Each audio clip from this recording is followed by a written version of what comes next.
Dibilang sudah baik secara 100% memang belum. Namun sudah ada perbaikan itu yang disampaikan kemarin. Piagam Adipura itu sudah ada beberapa unsur dari penilaian itu kita yang sudah baik. Bukan seperti yang kayak sebelumnya kan sebelum ada sebelum ada keluar penilaian ini dibilang Medan masuk kota terjorok. Kemarin ada betul saya bilang itu betul kota Medan masuk kota terjorok, tapi tahun berapa saya bilang.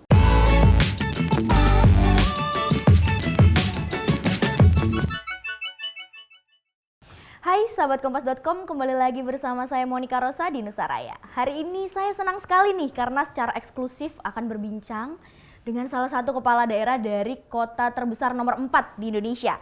Sudah hadir bersama saya Bapak Bobi Afif Nasution, Bapak Wali Kota Medan. Horas Bang. Horas. Horas Pak.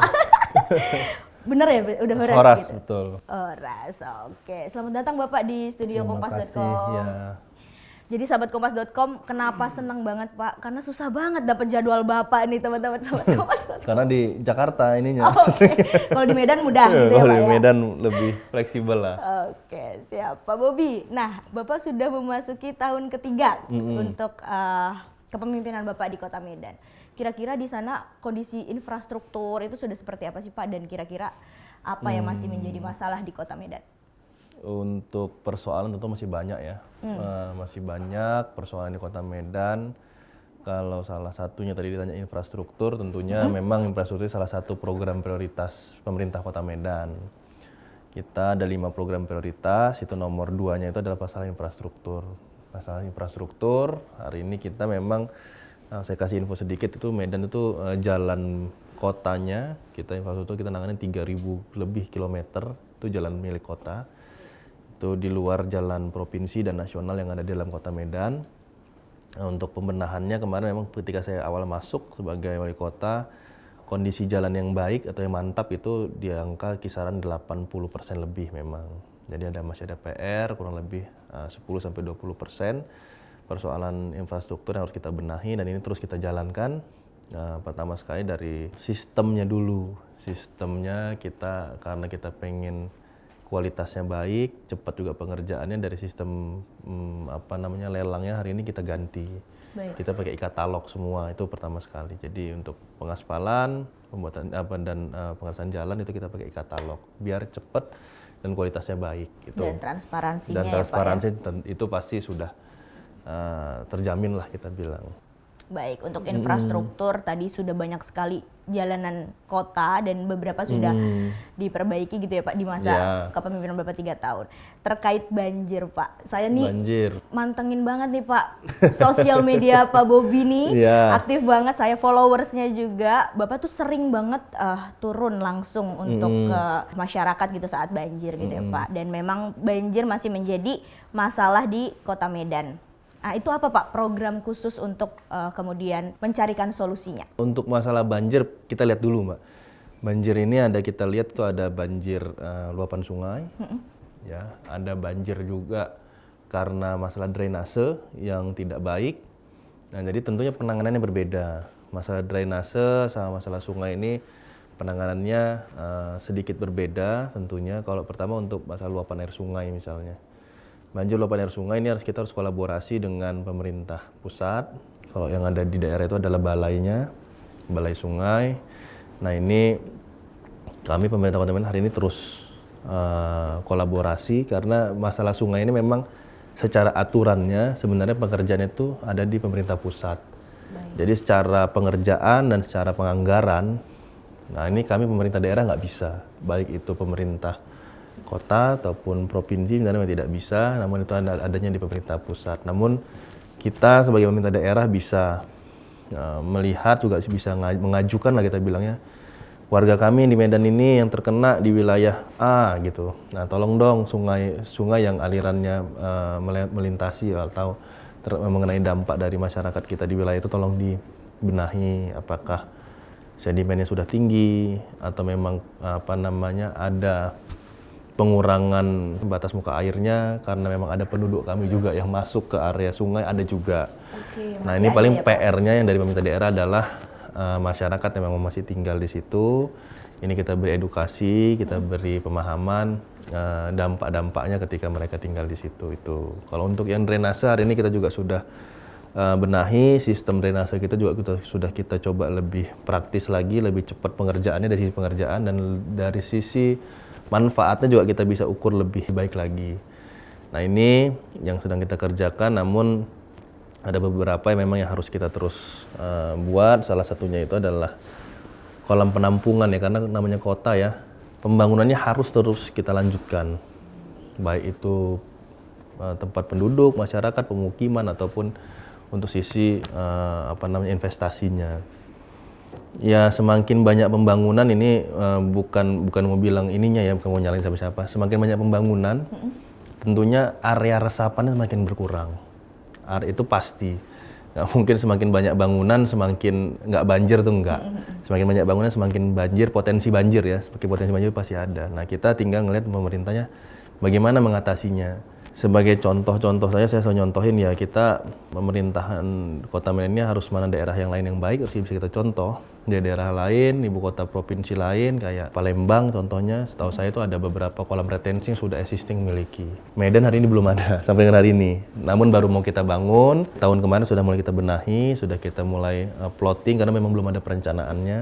Di tahun ini mulai akan kita bangun sampai dengan tahun depan ini kolam-kolam retensi yang akan menampung air-air sungai, air-air hujan untuk bisa kita tampung dulu baru kita alirkan ke sungai. Kadang-kadang drainase kita mau masuk ke sungai pun kalau sungainya juga sudah meluap ya. Iya, banjir juga. Banjir juga. Nah, jadi gimana caranya drainase masuk ke kolam retensi baru masuk ke sungai. Nah, itu sistem-sistem seperti itu. Baik, berarti Pemkot sudah sangat berkomitmen ya Pak untuk Haruslah menyelesaikan masalah banjir. Ya, harus. Oke. Nah, selain banjir Pak Bobi, ada prioritas program Bapak juga permasalahan sampah di Kota Medan. Pada tahun 2021 Medan dianugerahi penghargaan Adipura, betul ya Pak ya? Piagam Adipura, sertifikat Adipura. Sertifikat Adipura. Beda, itu beda-beda Mbak tingkatannya. Oke. Nanti dibilang boleh Pak diceritain Pak, mungkin itu yang apa tuh Pak? Nanti kalau dibilang kita mendapat Adipura juga kota lain marah nanti ya Bu, nanti malah diinin sama Kementerian Lingkungan Hidup. Itu ada beberapa tahap, memang dibilang sudah baik secara 100% memang belum. Namun sudah ada perbaikan itu yang disampaikan kemarin. Piagam Adipura itu sudah ada beberapa unsur dari penilaian itu kita yang sudah baik. Bukan seperti yang kayak sebelumnya kan, sebelum ada sebelum ada keluar penilaian ini dibilang Medan masuk kota terjorok. Kemarin ada. Betul saya bilang, itu betul kota Medan masuk kota terjorok, tapi tahun berapa saya bilang. Kalau dibilang tahun 2022, ini sudah ada sertifikat Adipura yang sudah diberikan penilaian dari Kementerian Lingkungan Hidup. Nah ini salah satunya kenapa, karena memang kita sampai dengan hari ini memang masih ada existing yang kita gunakan di TPA. Itu penilaian yang paling besar biasanya Mbak ya, penilaian yang paling besar itu di TPA. Di tempat pembuangan akhir, itu penilaian dari Kementerian Lingkungan Hidup biasanya yang paling tinggi di situ poinnya. Kita dulu itu masih menggunakan open dumping, itu sudah tidak diperbolehkan lagi. Standar nasional itu tidak boleh lagi menggunakan open dumping, bahkan internasional juga tidak memperbolehkan. Jadi kita ganti sekarang sistemnya pakai sanitary landfill. Nah ini juga sudah kita kerjakan, sedang tahap mudah-mudahan setelah Lebaran ini bisa kita fungsikan. Ini sudah tahap pembangunan sudah mau selesai. Mudah-mudahan habis Lebaran ini, setelah bulan Ramadan ini nanti bisa kita fungsikan secara manfaatnya. Nah, sanitary landfill. Oke, seperti apa itu Pak Bobi?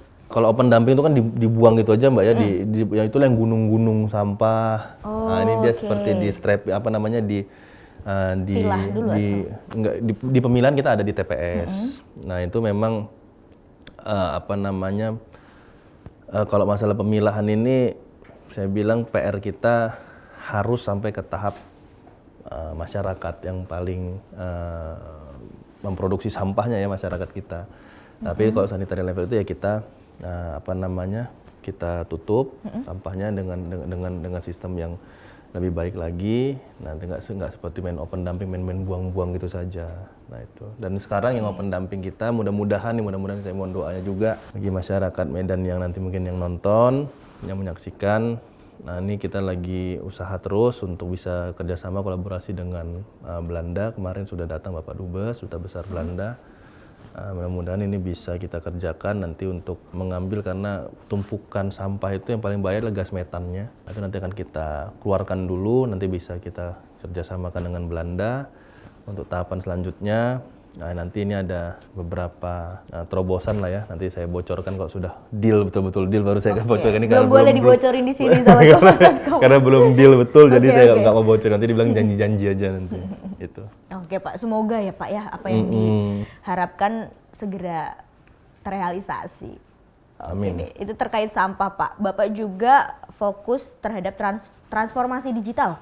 Betul ya Pak? Itu gimana kesiapannya di Kota Medan Pak? Dari sisi mananya dulu nih Mbak? Dari sisi sebenarnya bisa dari internal kami, bisa juga dari masyarakat juga ada. Ini juga harus dua-duanya harus dipersiapkan ya untuk transformasi digital.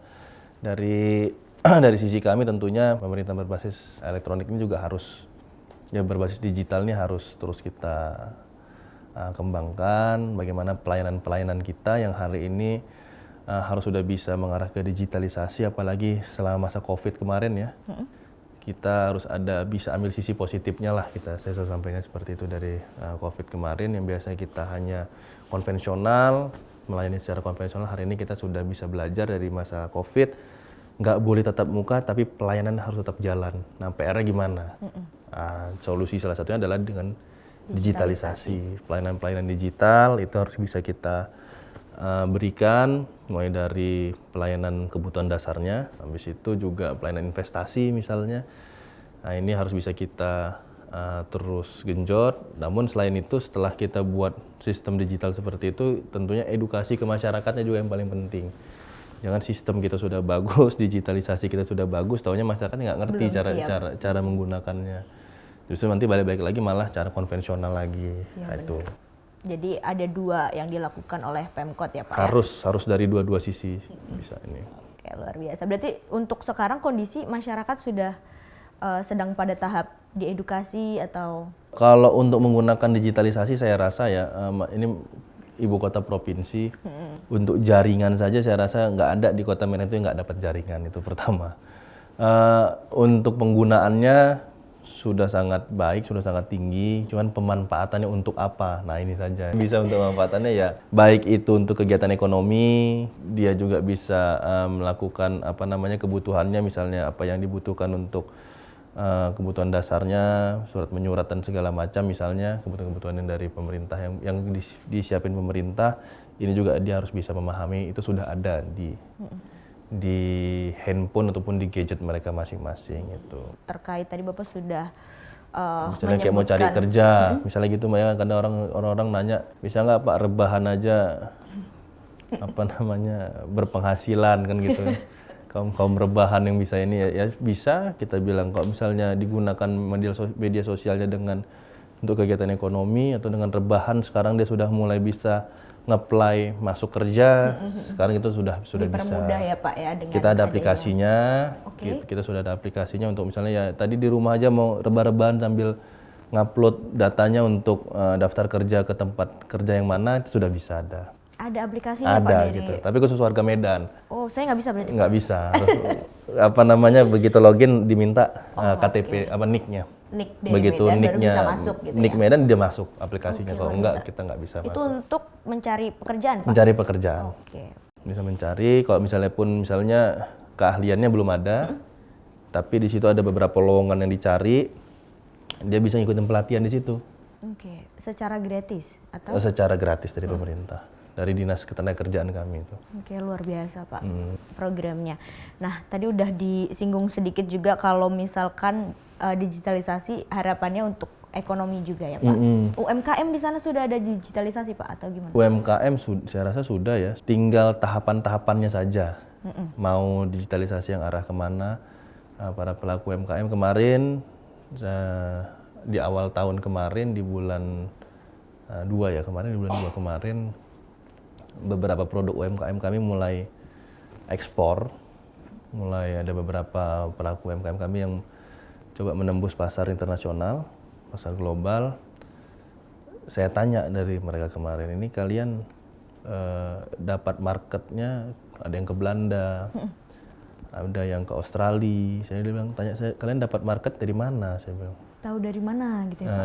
Saya dapat bayarnya dari mana? Apakah dibantu sama dinas kami atau dicarikan marketnya atau seperti apa? Enggak Pak, katanya. Kami dapat marketnya dari internet karena kami posting produk kami di internet. Tiba-tiba kami dihubungin, katanya. Rupanya ngehubungin dari Belanda dan dari Australia. Nah, artinya apa? Peran digitalisasi, peran internet ini sangat besar, sangat penting. Karena dengan internet itu nggak ada lagi batasan ini yang beli dari mana, ini dari negara mana, dari daerah mana, nggak ada lagi. Sekali posting, sekali kita masukin ke internet, satu dunia ini bisa ngelihat kita. Jangkauannya luas sekali. Saya menyampaikan kemarin, tinggal pengedukasian kita untuk teman-teman UMKM ini masuk ke digitalisasinya kemana. Ada yang memang promosi, ada yang dunia digitalnya ini perlu masalah keuangannya. Nggak sedikit juga loh Pak ya, nggak sedikit juga kita yang pelaku UMKM ini, biasanya ibu-ibu nih, pelaku UMKM ini produknya bagus, yang belinya juga sudah banyak, tapi kalau ditanya untungnya berapa sih Bu selama berapa tahun ini jualan, bingung. Kenapa? Karena sistem keuangannya juga masih campur aduk. Begitu ini produknya mau dikembangkan lagi, mau masuk ke perbankan misalnya, dilihat pembukuannya kok nggak bagus, tapi kalau ditanya sudah berapa lama sistem bisnisnya, sudah lebih dari 3 tahun misalnya. Berarti kan secara keuntungan ada, tapi begitu dinilai dengan perbankan kok kayaknya nggak ada untung dan segala macam. Rupanya cara pembukuannya itu yang belum rapi. Kadang-kadang keuntungan dipakai juga untuk ngasih jatah uang ke suaminya, ngasih jajan ke anaknya.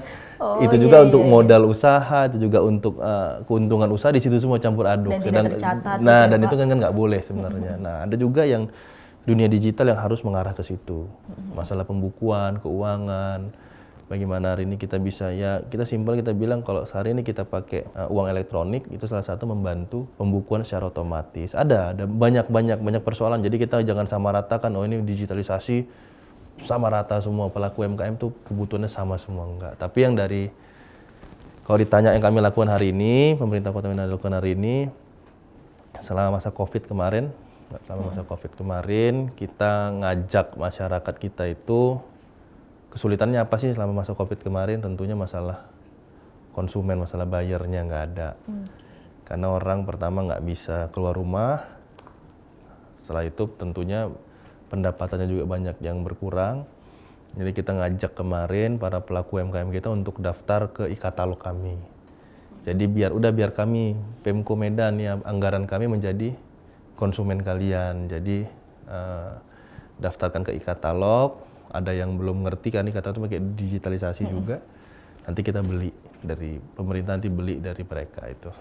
Oke, ada pelatihan dan penyuluhan juga ya Pak? Pasti ya, kok, itu pasti. Iya benar. Harus dibarengi dengan itu. Nah, kita bicara terkait ekonomi tidak lepas Pak dari investasi ya Pak ya. Di tahun 2022 pemerintah Kota Medan juga berhasil nih meraih penghargaan Anugerah Layanan Investasi atau ALI. Benar ya Pak ya? Betul. Nah, itu strateginya apa Pak dalam mengolah potensi-potensi yang ada di Medan, kemudian untuk bisa ada investasi sejauh ini gitu? Kalau untuk investasi, pertama sekali yang namanya investasi itu kita harus pertama kali pemerintah memberikan kemudahan dan kepastian. Sekiranya misalnya investasi di Kota Medan perihal suatu sub kegiatan ataupun bisnis itu boleh atau tidak, bisa atau tidak.